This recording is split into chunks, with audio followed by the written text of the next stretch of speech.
ನಮಸ್ಕಾರ ವೀಕ್ಷಕರೇ, guarantee news ವಿಶೇಷ ಕಾರ್ಯಕ್ರಮಕ್ಕೆ ಸ್ವಾಗತ. ನಾನು ರಾಧಾ ಹಿರೇಗೌಡರ್.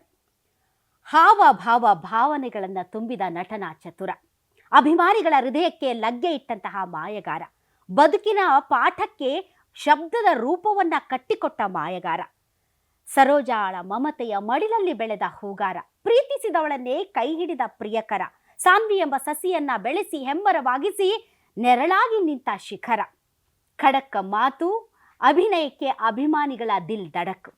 ಕ್ರಿಕೆಟ್ ಆಗಿರಬಹುದು, ಕನ್ನಡ ಚಿತ್ರರಂಗ ಆಗಿರಬಹುದು, ಭಾರತೀಯ ಚಿತ್ರರಂಗ ಆಗಿರಬಹುದು, ಅಥವಾ ಬೇರೆ ಯಾವುದೇ ಕ್ಷೇತ್ರ ಆಗಿರಬಹುದು, ಎಲ್ಲರನ್ನ ಮನಸೂರೆಗೊಳಿಸುವಂತಹ ಸೂಪರ್ ದೀಪ, 6 ಅಡಿ ಕಟ್ಔಟ್, ಅಭಿನಯ ಚಕ್ರವರ್ತಿ, ಬಾದ್ಶಾ, ಪೈಲ್ವಾನ್, ಒಂದ ಎರಡ.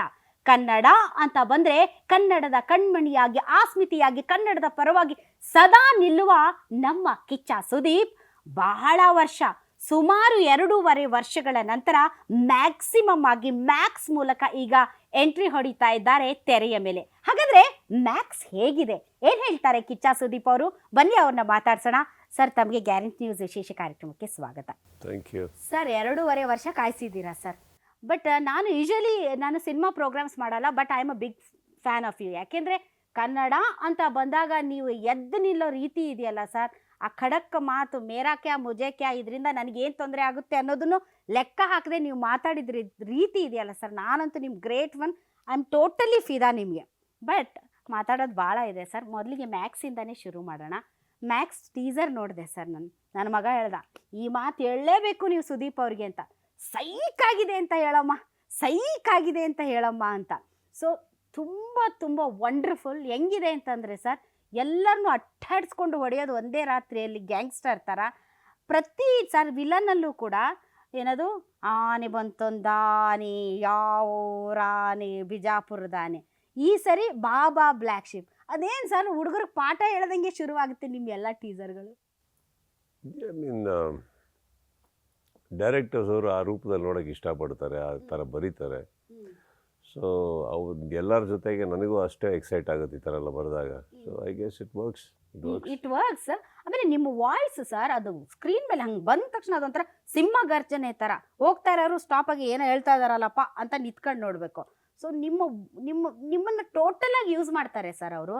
ನಿಮ್ಮ ವಾಯ್ಸಿಂದ ಸ್ಟಾರ್ಟ್ ಮಾಡಿ, ನಿಮ್ಮ ಲುಕ್ಸಿಂದ ಸ್ಟಾರ್ಟ್ ಮಾಡಿ, ಟೀಸರಲ್ಲಿ ಸರ್ ಫಸ್ಟ್ ನಿಮ್ಮ ವಾಯ್ಸು, ಆಮೇಲೆ ನಿಮ್ಮ ಕಣ್ಣು, ಆಮೇಲೆ ಆ ದೇವಿ ಮುಂದೆ ನಿಮ್ಮ ಸ್ಟೆಪ್ಪು ಎಷ್ಟು ವೈಬ್ರೆಂಟ್ ಆಗಿದೆ. ಲಾಸ್ಟಿಗೆ ಆ ಸ್ವ್ಯಾಗ್ ವಾಕ್, ಪ್ರತಿಯೊಂದನ್ನು ಟಾಪ್ ಟು ಬಾಟಮ್ ಹೆಂಗೆ ಯೂಸ್ ಮಾಡಿದ್ದಾರೆ ಸರ್ ಟೀಸರ್. ನಿಮ್ಗೇನು ಅನಿಸ್ತು ನೋಡಿ ಅದನ್ನು? ಗುಡ್ ಅಲ್ಲ, ಯೂಸ್ ಮಾಡ್ತಾ ಇದ್ದಾರೆ. ಮಿಸ್ಯೂಸ್ ಮಾಡೋದಕ್ಕಿಂತ ಬೆಟರ್ ಅಲ್ಲ, ಯೂಸ್ ಮಾಡ್ತಾ ಇದ್ದಾರೆ. So I am very happy that they are using me for the right things. ಇರೋ ಅಬಿಲಿಟೀಸ್ ತಾನೇ ತರಬೇಕು. ಫ್ಯಾನ್ಸಿಗೆ ಏನು ಬೇಕೋ, ಸಿನಿಮಾದಲ್ಲಿ ಏನು ಬೇಕೋ ಅದ್ಭುತವಾಗಿ ಮಾಡಿದ್ದಾರೆ. ಆ್ಯಂಡ್ ಶಾರ್ಟ್ ಇಟ್ಟಾಗ ಪ್ರತಿಯೊಬ್ಬರು ಹೋಗಿ ನಟನೆಯನ್ನು ಮಾಡಬೇಕು. ಅದು ನಿಮಗೋಸ್ಕರ ಅಂತ ಒಂದು ಶಾರ್ಟ್ ಕೆತ್ತಿದ್ದಾರೆ ಅಂದಾಗ ಅದರಲ್ಲಿ ಒಂದು ಖುಷಿ ಇರುತ್ತೆ. ನಮಗೋಸ್ಕರ ಇಟ್ಟಿದ್ದಾರಲ್ಲ ಆ ಥರ, ನಿಮಗೋಸ್ಕರ ಅಂದ ತಕ್ಷಣ ಬಹುಶಃ ನಾನೇನು ಹೇಳೋ ಅರ್ಥ ಏನಂದರೆ, ಒಂದು ನಿಮ್ಮ ಫ್ಯಾನ್ಸು, ನಿಮ್ಮ ಥಿಯೇಟ್ರಿಗೆ ಬರೋರು ನಿಮ್ಮನ್ನು ಆ ರೂಪದಲ್ಲಿ ನೋಡೋಕ್ಕೆ ಇಷ್ಟಪಡ್ತಾರೆ. ನೀವು ಆ ಥರ ಡೈಲಾಗ್ ಹೇಳೋದು ನೋಡೋಕ್ಕೆ ಇಷ್ಟಪಡ್ತಾರೆ. ಸೊ ಅದನ್ನು ಮಾಡಿಸಿದಾಗ ಖುಷಿ ಆಗುತ್ತೆ ಸರ್. ಇದು ಟೀಸರ್ ನಿಮ್ಗೇನು ಅನಿಸ್ತೆ ಸರ್ ನೀವು ನೋಡಿದ ಮೇಲೆ? ಎಲ್ಲರಿಗೊಂದು ಕ್ಯೂರಿಯಾಸಿಟಿ ಇರುತ್ತೆ ಸರ್, ಅಭಿಮಾನಿಗಳು ಹೆಂಗೆ ಫೀಲ್ ಆಗ್ತಿದೆ? ನೀವು ಸೋಷಿಯಲ್ ಮೀಡಿಯಾ ಕಮೆಂಟ್ಸ್ ಎಲ್ಲ ಫಾಲೋ ಮಾಡ್ತೀರಾ ಸರ್? ನೀವು ನೋಡಿಲ್ಲ, ನಾನು ನಿನ್ನೆಲ್ಲ ಕುತ್ಕೊಂಡು ಸುಮಾರು ಒಂದು 6,500 ಕಮೆಂಟ್ಸ್ ಇತ್ತು ಸರ್, ಒಂದು ಬಿಡ್ಲಾರ್ದಂಗೆ ಓಡಿದೆ. ಡಿ ಬಾಸ್ ಫ್ಯಾನ್ಸ್ ಕಡೆಯಿಂದ ಶುಭಾಶಯಗಳು, ಉಪೇಂದ್ರ ಫ್ಯಾನ್ಸ್ ಕಡೆಯಿಂದ ಶುಭಾಶಯಗಳು, ಅಪ್ಪು ಫ್ಯಾನ್ಸ್ ಸರ್ ನಿಮ್ಮ ಸಿನಿಮಾನ ನಾವು ವೆಲ್ಕಮ್ ಮಾಡ್ತಾ ಇದ್ದೀವಿ. ಕೇರಳದಿಂದ, ಮಹಾರಾಷ್ಟ್ರದಿಂದ, ನೇಪಾಳಿಂದ, ಅಮೇರಿಕಾದಿಂದ. ನನಗನ್ಸಿದ ಮಟ್ಟಿಗೆ ಈ ಮ್ಯಾಕ್ಸ್ ಸಿನಿಮಾಗೆ ಇರಬೇಕು ಸರ್. ಈ ಸ್ಟಾರ್ ವಾರ್ ಇಲ್ಲದೆ, ರೀಜನ್ನು, ರಿಲಿಜನ್ನು, ಲ್ಯಾಂಗ್ವೇಜು ಯಾವುದೇ ಬ್ಯಾರಿಯರ್ಸ್ ಇಲ್ಲದೆ ಶುಭಾಶಯಗಳ ಸುರಿಮಳೆ ಬಂದಿರೋದು. ಬಿಗಿನಿಂಗಲ್ಲಿ ಒಂದು ಇರುತ್ತೆ, ಎಲ್ಲ ವಾರ್ ಥರ ಇರ್ಬೋದು, ಫ್ಯಾನ್ ವಾರ್ಸ್ ಥರ ಇರ್ಬೋದು. ಹೋಗ್ತಾ ಹೋಗ್ತಾ ಅವೆಲ್ಲ ಕಮ್ಮಿ ಆಗಲೇಬೇಕು ಯಾವುದೋ ಒಂದು ಟೈಮಲ್ಲಿ. ಪರಸ್ಪರವಾಗಿ ಎಲ್ಲರಿಗೂ ಎಲ್ಲರ ಮೇಲೆ ಗೌರವ ಇದೆ. ಪ್ರತಿಯೊಬ್ಬರು ಅವ್ರವ್ರ ಕೆಲಸಗಳನ್ನ ಅಚ್ಚುಕಟ್ಟಾಗಿ ಮಾಡ್ತಾ ಇರ್ತಾರೆ. ಸೊ ಹಾಗಿರ್ಬೇಕಾದ್ರೆ I guess we have to let go. And ಇತ್ತೀಚಿನ ದಿನಗಳು ಎಲ್ಲರೂ ಒಬ್ರಿಗೊಬ್ರು ಸ್ಪಂದಿಸ್ತಾ ಇರೋ ರೀತಿ ಚೆನ್ನಾಗಿದೆ ಅಷ್ಟೇ. ಅವ್ರವ್ರ ಸಿನಿಮಾ ಬಂದಾಗ ಅವ್ರವ್ರು ಚೆನ್ನಾಗಿರುತ್ತೆ, ಕಷ್ಟ ಸುಖಗಳು ಇರ್ತವೆ ಎಲ್ಲರದ್ದು.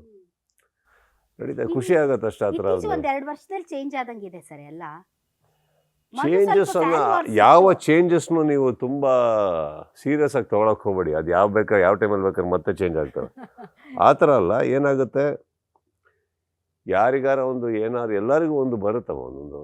ಹೋಗ್ತಾ ಹೋಗ್ತಾ ಇಯರ್ಸ್ ಪಾಸ್ ಆದಾಗೂ ಅವ್ರವ್ರಿಗೆ ಅವ್ರದ್ದು ಸ್ಥಾನ ಇರುತ್ತೆ, ಗೌರವ ಇರುತ್ತೆ, ಅವ್ರವ್ರದ್ದಾದಂಥ ಅಭಿಮಾನಿಗಳ ಬಳಗ ಇರ್ತವೆ, ಆಗ್ತಾವಲ್ಲ. ಅದು ಕಾನ್ಸ್ಟೆಂಟ್ ಅಲ್ಲ, ಯಾವುದು ಶಾಶ್ವತ ಅಲ್ಲ. ನಿಮ್ಮದು ಸಾಕಷ್ಟು ಫ್ಯಾನ್ಸ್ ಇದಿದ್ದಾವೆ ಸರ್, ಗ್ರೂಪ್ಸ್ ಇದ್ದಾವೆ, ಮತ್ತು ಇನ್ಸ್ಟಾಗ್ರಾಮು ಸೋಷಿಯಲ್ ಮೀಡಿಯಾದಲ್ಲೆಲ್ಲ ಇದೆ. ಭಾಳ ಜನ ನಮ್ಮ ಬಾಸು ತುಂಬ ಸೈಲೆಂಟು, ನಮ್ಮ ಬಾಸು ತುಂಬ ಪೇಷನ್ಸು, ಆದರೆ ನಾವು ಫ್ಯಾನ್ಸ್ ಮಾತ್ರ ಪೇಷನ್ಸ್ ಅಲ್ಲ, ನಮ್ಮ ಸುದ್ದಿಗೆ ಬಂದರೆ ನಾವು ಸುಮ್ಮನೆ ಬಿಡೋದಿಲ್ಲ, ಈ ಥರದ್ದೆಲ್ಲ ಇರ್ತದೆ. ಅದು ನಿಮ್ಗೆ ಗೊತ್ತೇ ಆಗಲ್ಲ ಸರ್. ನೀವು ನೀವು ನೀವು ಹಾಗೆ ಇರ್ತೀರಿ, ಬಟ್ ನಿಮ್ಮ ಫ್ಯಾನ್ಸ್ ಅಲ್ಲೊಂದು ವಾರ್ ಕ್ರಿಯೇಟ್ ಮಾಡಿರ್ತಾರೆ ಹೊರಗಡೆ. ಅದ್ರ ಬಗ್ಗೆ ಎಲ್ಲ ತಿಳ್ಕೊತೀರಾ ನೀವು? ಇಲ್ಲ, ಅದ್ರ ಬಗ್ಗೆ ಎಲ್ಲ ಏನು ಗಮನ ಕೊಡೋದಿಲ್ಲ, ಬಟ್ ವಿಷಯ ಗೊತ್ತಾಗತ್ತಾ ನಿಮಗೆ? ಇಲ್ಲ. ನನಗೆ ಕೆಲವು ಟೈಮ್ ಯಾರಾದ್ರೂ ಅಕ್ಕಪಕ್ಕದಲ್ಲಿ ಬಂದವ್ರು ಏನಾರು ಹೇಳಬೇಕು, ನಾ ಇಲ್ಲ ತಲೆ ಕೆಡ್ಸ್ಕೊಳ್ಳಲ್ಲ. ನಾನು ಸ್ವಲ್ಪ ಸೋಷಿಯಲ್ ಮೀಡಿಯಾದಿಂದ ದೂರನೇನು ಅಂದರೆ ಆ ವರ್ಗದಿಂದನೇ ದೂರ ಇದ್ದೀನಿ. ನನಗೇನಾರು ಟ್ವೀಟ್ ಮಾಡ್ಬೇಕಾ ನಾನು ಮಾಡ್ತೀನಿ, ಇನ್ಸ್ಟಾಗ್ರಾಮಲ್ಲಿ ನನಗೇನಾರು ಪೋಸ್ಟ್ ಮಾಡ್ಬೇಕಾ ನಾನು ಮಾಡ್ತೀನಿ. ನನ್ನ ಕಮೆಂಟ್ಸ್ ನೋಡೋದು ಇನ್ನೊಂದು ನೋಡೋದು ನಾನು ಮಾಡೋಕ್ಕೆ ಹೋಗಲ್ಲ, ನನಗೆ ಇಂಟ್ರೆಸ್ಟ್ ಇಲ್ಲ. ಅದಂದರೆ ಸಮಥಿಂಗ್ ವಾಟ್ ಹ್ಯಾಪನ್ಸ್, ಇದು ಸೋಷಿಯಲ್ ಮೀಡಿಯಾ ಅನ್ನೋದೇನಿದೆ ಅದು ಒಂದು ವಲ್ಗರ್ ವರ್ಡ್ ಏನಲ್ಲ. ಅದು ಸೋಷಿಯಲ್ ಮೀಡಿಯಾದಲ್ಲೇ ಒಳ್ಳೆಯದು ಪೋಸ್ಟ್ ಆಗೋದು, ರಿವ್ಯೂಸ್ ಪೋಸ್ಟ್ ಆಗೋದಲ್ಲೇ, ನಿಮ್ಮ ಮೇಲೆ ಹೊಗಳಿಕೆ ಪೋಸ್ಟ್ ಆಗೋದಲ್ಲೇ, ನಿಮ್ಮ ಮೇಲಿನ ಒಳ್ಳೆ ಅಭಿಪ್ರಾಯ ಪೋಸ್ಟ್ ಆಗೋದಲ್ಲೇ. ಸೋಷಿಯಲ್ ಮೀಡಿಯಾ ಅನ್ನೋದೇನಿದೆ ಅದು by word itself is not bad. But sarcasm ಅಂತ ಏನಿದೆ ಪ್ರಪಂಚದಲ್ಲಿ, ಅದಕ್ಕೊಂದು ಪ್ಲ್ಯಾಟ್ಫಾರ್ಮ್ ಸಿಕ್ತು, ಕರೆಕ್ಟ್. ಸೊ ಈ ಮೀಡಿಯಾದಲ್ಲಿ ಎಲ್ಲರೂ ಹಾಕ್ಕೊಂಡು ಒಬ್ಬರ ಮೇಲೆ ಒಬ್ಬರು ಮಾತಾಡೋದೆಲ್ಲ ಬಂದಾಗ ಏನಾಗುತ್ತೆ, ಸಮ್ಟೈಮ್ಸ್ ವಾಟ್ ಹ್ಯಾಪನ್ಸ್, ಈಗ ನಾವು ಸಿನಿಮಾದಲ್ಲಿದ್ದೀವಿ, ಓಕೆ, ತುಂಬ ವರ್ಷಗಳ ಹಿಂದೆ ನಾನು ನೋಡಬೇಕಾದ್ರೆ ಫ್ಯಾಮಿಲಿನ ಮಗಳನ್ನ ಎಲ್ಲರೂ ಎಳೆದು ಏನೇನೋ ಮಾತಾಡೋರಲ್ಲ ತುಂಬ. ಕೆಲವು ನಾವು ಚೇಂಜ್ ಮಾಡೋಕ್ಕಾಗಲ್ಲ, ಬೆಟರ್ ನೋಡೋದೇ ಇದ್ದರೆ ಬೆಟರ್ ಅಲ್ಲ, ನಮ್ಮ ಜೀವನ ಏನು ಚೇಂಜ್ ಆಗೋಲ್ಲ. ಸೊ ಅದರಿಂದ ನಾನು ದೂರ ಇರೋಕ್ಕೆ ಸ್ಟಾರ್ಟ್ ಮಾಡೋದು, ಅದು ಅಭ್ಯಾಸ ಆಗೋಯ್ತು ಈಗ. ಸರ್ ನೀವು ಇನ್ಫ್ಲೂಯೆನ್ಸ್ ಆಗ್ತೀರಾ ಸರ್? ಯಾಕಂದ್ರೆ ನಾನು ಭಾಳ ಇನ್ಫ್ಲೂಯೆನ್ಸ್ ಆಗ್ತಿದ್ದೆ ಸರ್, ಯಾಕಂದ್ರೆ ನಾನು ಒಂದು 20 ವರ್ಷ ಆಯಿತು ಸರ್. ನಿಮಗಾದ್ರೂ ಗೊತ್ತಿಲ್ಲರಿ ಸರ್, ನೀವು ದೊಡ್ಡ ಸ್ಟಾರ್, ನಮಗಂತೂ ಎಲ್ಲ ಸೊಂಟದ ಕೆಳಗೇನೆ ನೋಡಿ ನೋಡಿ ನೋಡಿ ನೋಡಿ ಸಾಕಾಗೋಗ್ಬಿಟ್ಟಿದೆ. ಹಿಂಗಾಗಿ ಕಮೆಂಟನ್ನೇ ನೋಡಲ್ಲ ನಾವು, ಏನಾದರೂ ಬರ್ಕೊಳ್ಳಿ ಬಿಡು ಸಾಯ್ಲಿ ಅಂತ. ಬಟ್ ನೀವು ಇನ್ಫ್ಲೂಯೆನ್ಸ್ ಆಗ್ತೀರಾ ಸರ್? ಎಸ್ಪೆಷಲಿ ಫ್ಯಾಮಿಲಿ ಬಗ್ಗೆ ಮಾತಾಡಿದಾಗ ಬೇಜಾರಾಗುತ್ತಾ ಸರ್ ನಿಮಗೆ? ಏನಿಲ್ಲ, ಫ್ಯಾಮಿಲಿ ಸ್ನೇಹಿತರಿಗೆ ನಾವಿದ್ದೀವಿ, ನಮಗೆ ಅವರಿದ್ದಾರೆ, ನಾವೇನು ಅವ್ರಿಗೆ ಗೊತ್ತು. ಇದೆಲ್ಲ ಏನಾಗುತ್ತೆ, ಪ್ರಪಂಚದಲ್ಲಿ ಕೆಲವರು ಮಾತಾಡೋರು ಇರ್ತಾರೆ, ತಪ್ಪು ಅಂತ ನಾವು ಹೇಳೋಕ್ಕಾಗಲ್ಲ. ಅವ್ರಿಗೆ ಬರೋದದು ಬಿಟ್ಬಿಡ್ಬೇಕು, ನಾವು ನಮ್ಮ ಪಾಡಿಗೆ ಇರಬೇಕು, ನಮ್ಮ ಕೆಲಸ ಮುಖ್ಯ, ನಾವೇನು ಮಾಡಬೇಕು ಅನ್ನೋದು ಮುಖ್ಯ.